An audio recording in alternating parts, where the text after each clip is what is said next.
शिव की आराधना किसको कहते हैं? कोई कहता है कि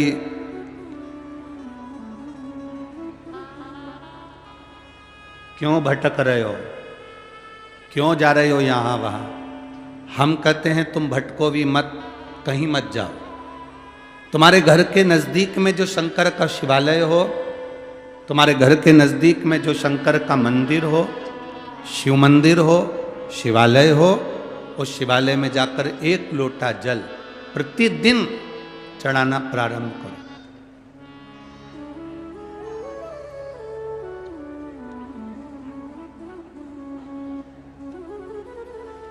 जो प्रतिदिन भगवान शंकर के मंदिर में एक लोटा जल समर्पित करता है, उसका हाथ महादेव पकड़ लेता है, फिर ऐसे ही नहीं छोड़ता, उसको मंजिल तक पहुंचाकर छोड़ता है।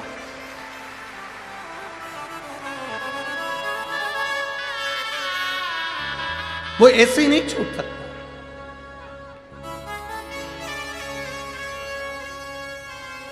आपने अगर उस पर भरोसा करा है, हां थोड़ा कष्ट हो सकता है, थोड़ी तकलीफें आ सकती है, थोड़ा दुख आ सकता है, जिंदगी में थोड़े थोड़े तकलीफें हर मनुष्य के जीवन में आती है।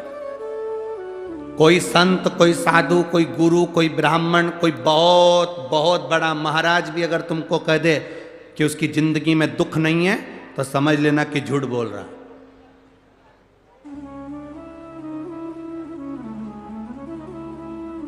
मेरे राम जी महाराज भी इस पृथ्वी पर जन्मे तो उनकी जिंदगी में भी दुख आया। मेरे भगवान कृष्ण भी इस पृथ्वी पर जन्मे तो उनकी जिंदगी में भी दुख आया। माता जानकी भी इस पृथ्वी पर प्रगटी तो उनकी जिंदगी में भी दुख आया। राधा रानी भी इस पृथ्वी पर प्रगटी तो उनकी जिंदगी में भी दुख आया। संसार में अगर जन्म लिया है, मृत्यु लोक में अगर तुम पैदा हुए हो, पृथ्वी पर अगर तुम आए हो, तो तुम्हारी जिंदगी में दुख ये नहीं कि नहीं आएगा।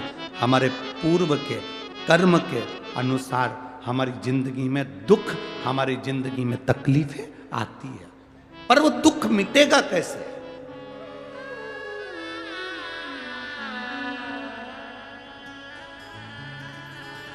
राम जी का दुख कैसे मिटा था? राम पथ गमन में जहां जहां चलकर देखो, चलो आपके पास में है पंचवटी, आपके पास में नासिक लगा हुआ है, पंचवटी लगी हुई। ये कथा 19 तारीख को पूर्ण हो जाएगी। 21 तारीख को नासिक में माता गोदावरी के तट पर पंचवटी में 5 दिवसीय कार्तिक महीने में कथा लोगों को श्रवण करने के लिए भक्तों को मिल जाएगी। आपके नजदीक में लगी है पंचवटी, चलो जाओ। जितने राम जी महाराज अयोध्या से लंका तक गए, उसके बीच में जितने राम जी के मंदिर नहीं है, उससे अधिक शंकर जी के मंदिर हैं। उसका कारण केवल एक है, राम जी जहां रुकते थे वहां शंकर भगवान के शिवलिंग की स्थापना करते थे, पूजन करते थे, और वहां से फिर आगे बढ़ते थे, फिर आगे बढ़ते थे, फिर आगे बढ़ते थे। बिना शंकर की आराधना के, बिना शंकर भगवान को एक लोटा जल चढ़ाए बिना मेरे राम जी महाराज आगे बढ़ते ही नहीं थे। भगवान कृष्ण के जीवन का चरित्र उठाकर देखो। मेरे ठाकुर जी का नियम था, एक लोटा जल चढ़ाए बिना कृष्ण आगे बढ़ते नहीं थे। श्री दशरथ जी महाराज के जीवन चरित्र को उठाकर देखिए। सूर्य नारायण भगवान को जल और शंकर भगवान को जल चढ़ाए बिना दशरथ जी महाराज आगे बढ़ते नहीं थे। श्री जनक जी महाराज के चरित्र को उठाकर देखिए। एक लोटा जल चढ़ाए बिना जनक जी महाराज अपनी सभा में नहीं जाते थे।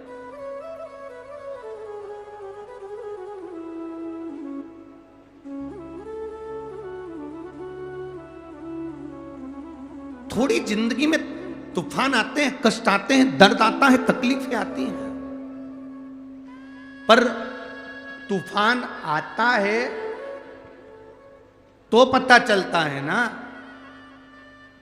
कि मजबूती कितनी है। अभी पता चला, चला कि नहीं चला? अरे बोलो तो जम के।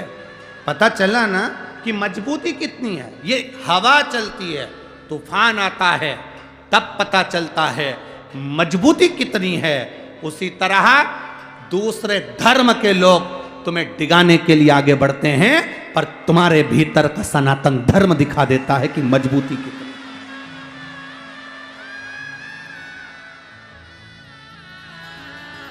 छत्रपति शिवाजी महाराज, जिनकी माता ने कहा कि बेटा सामने किला है और वो किला मुझे चाहिए, शिवाजी कहते हैं माँ क्या बात करती हो, ये किला वहाँ कितना कितना सैनिकों का बल भरा पड़ा हुआ है और मेरे पास में कुछ भी नहीं है, मेरे पास कुछ भी नहीं।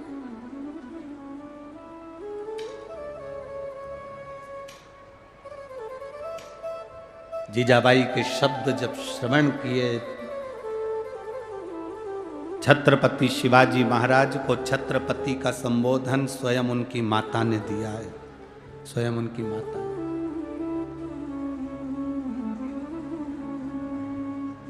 कह दिया जीजाबाई, सामने जो किला है वो मेरा है, तुझे मालूम है? हाँ मां, मैंने सुना है, ये किला अपना है, फिर कब्जा दूसरे का है। छत्रपति शिवाजी ने कहा बहुत भारी सेना है उसके पास में, बहुत बल है उसके पास में, सेना प्रबल है उसके पास में, मेरे पास इतनी सेना नहीं है। मां ने कह दिया शिवाजी तेरे बस की बात नहीं है, मैं खुद जाऊंगी और किला लेकर आऊंगी। स्वयं शिवाजी ने सुना कि मां स्वयं किला लेने के लिए जा रही है, स्वयं किला। मां